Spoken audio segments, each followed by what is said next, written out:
The mystery of the Tartessos Civilization, Spain's lost kingdom.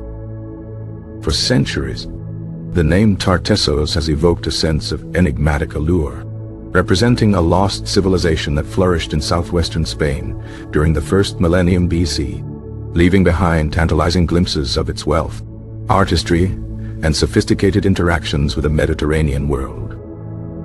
Unlike the well-documented civilizations of Greece and Rome, Tartessos remains shrouded in mystery, its existence primarily known through fragmented historical accounts, archaeological discoveries, and tantalizing clues embedded within ancient Greek and Roman writings. The earliest mentions of Tartessos appear in the works of Greek historians Herodotus and Pindar in the 5th century BC, who described a land of immense riches, overflowing with silver, copper, and other precious metals, and ruled by a king who was said to possess divine powers. Herodotus claimed that the Tartessians were descendants of a Phoenician princess Europa, abducted by a Cretan king, and that they had established extensive trade relations with the Phoenician city-states of the Levant. Pindar, a renowned Greek lyric poet, further elaborated on Tartessos' legendary status, portraying its king, Argos, as a figure of unparalleled wealth and justice, who possessed a vast treasure that surpassed all others. These early Greek accounts painted a picture of a prosperous kingdom, a crucial hub for the Mediterranean trade network, but they offered little in the way of concrete historical or geographical information. Roman writers, such as Strabo and Avienus, continued to mention Tartessos, albeit with increasing ambiguity, suggesting a kingdom that had either declined or disappeared by the Roman era. Avienus, in his epic poem Ora Maritima, described Tartessos as a distant and mythical land, located beyond the Pillars of Hercules, the Strait of Gibraltar, a vague but evocative reference to its western location. The geographical location of Tartessos remained a subject of debate among ancient scholars, and the lack of definitive evidence fueled speculation and myth-making. It was not until the 18th and 19th centuries that archaeological investigations began to shed light on the possible location and cultural identity of the Tartessians. The discovery of rich silver mines in the Huelva province of southwestern Spain, particularly at Las Cruces, provided the first tangible link to the wealth described by the ancient writers. The sheer scale of silver production at Las Cruces, with its sophisticated mining and smelting techniques, suggested a highly organized society capable of exploiting natural resources on a large scale. Further archaeological excavations in the region revealed a wealth of artifacts, including bronze objects, ceramics, and votive offerings, many of which displayed a unique blend of Iberian, Phoenician, and Greek influences.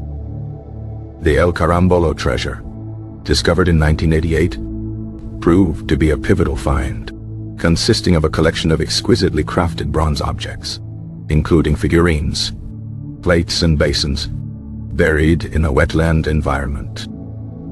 The El Carambolo find revolutionized our understanding of Tartessian art and technology, demonstrating a level of sophistication and artistic skill that rivaled contemporary cultures in the Mediterranean. The artistic style of the El Carambolo artifacts, characterized by intricate details, flowing lines, and a unique combination of Iberian, Phoenician, and Greek motifs, suggested a cosmopolitan culture open to external influences.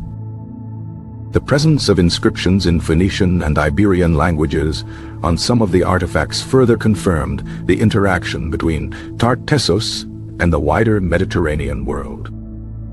However, despite these significant discoveries, the elusive nature of the Tartessian language and the scarcity of written records remain a major obstacle to fully understanding their history and culture. The absence of a deciphered Tartessian writing system has left scholars to rely on circumstantial evidence and comparative analysis to reconstruct their history and social structure. The prevailing theory suggests that Tartessos was not a unified kingdom in the conventional sense, but rather a network of independent city-states or tribal territories loosely connected through trade and cultural exchange. The Phoenicians played a crucial role in facilitating trade between Tartessos and the rest of the Mediterranean world, establishing trading posts and colonies along the Iberian coast. The Tartessians, in turn, provided the Phoenicians with access to the rich silver and copper resources of the region, transforming southwestern Spain into a major hub for metal production and trade. The interaction between the Tartessians and the Greeks also resulted in a fascinating cultural exchange, with Greek artistic styles and mythological motifs influencing Tartessian art and religious beliefs.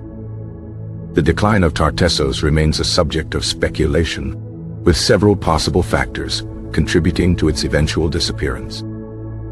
Some scholars suggest that internal conflicts, economic instability, or environmental changes may have weakened the Tartessian society, making it vulnerable to external threats. The rise of the Carthaginians, who gradually asserted their control over the western Mediterranean, may have also played a role in the decline of Tartessos, limiting its trade routes and political independence. By the 2nd century BC, Tartessos had largely vanished from historical records, its name relegated to a legend, its once powerful kingdom reduced to a shadow of its former glory. Despite its mysterious disappearance, the legacy of Tartessos continues to fascinate and inspire, reminding us of the complex and interconnected nature of ancient civilizations. The ongoing archaeological investigations and interdisciplinary research promise to shed further light on the history, culture, and eventual fate of this enigmatic civilization, bringing us closer to a deeper understanding of Tartessos, Spain's lost kingdom.